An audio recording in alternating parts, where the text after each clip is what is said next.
We begin on a serious note. When someone's in crisis, 988 is the number to know. Since it launched 2 years ago, more than 10 million calls, texts, and chats have come through the Suicide Intervention Helpline.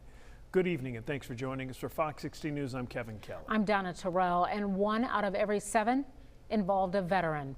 Our Neil Zarang spoke with a local veteran who dialed that number a month ago and got the help he needed. And his hope is other people will do the same. I'm hoping somebody else will make that call.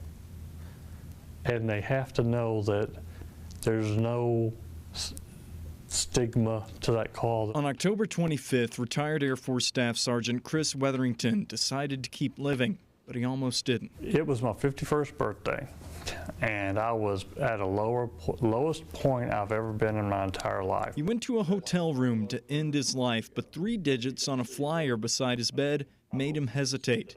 They were 988, the suicide prevention hotline. As a veteran, he pressed 1 and was connected with another veteran. He was very good at what he did. He listened when he needed to listen, and he talked when he needed to talk. They spent an hour crying, laughing, and finding joy in the little things like a pet that needs Chris. When asked if he wanted someone in person with him, Chris said yes, and veterans who were also Little Rock police officers met with him for nearly another hour. They asked if he was okay with an ambulance checking on him or if he wanted to be taken to an inpatient center, but he decided he wanted to go home, contacted a loved one, and slept on it. They're not going to grab you and carry you to the hospital. They're not going to do all these things you're scared of, so you need to call.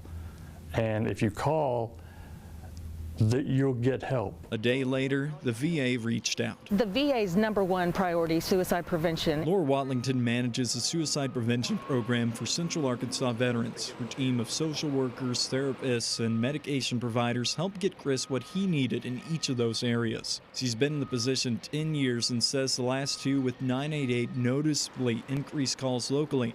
Nationally, veteran use of the hotline is up over 20% from when the 10-digit number was the only way. You don't have to be in crisis to call the Veteran Crisis Line, even though it's in the title. We want to help you before you get into crisis. It can also be anonymous. You share what identifying information you want. No police report was filed. No work or family knows unless you share. Pretty much the conversation I started with was, hey, I'm going to do this. What do you think?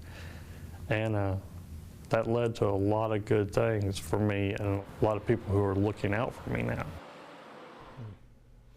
Chris's injuries, by the way, are from his service during Desert Storm.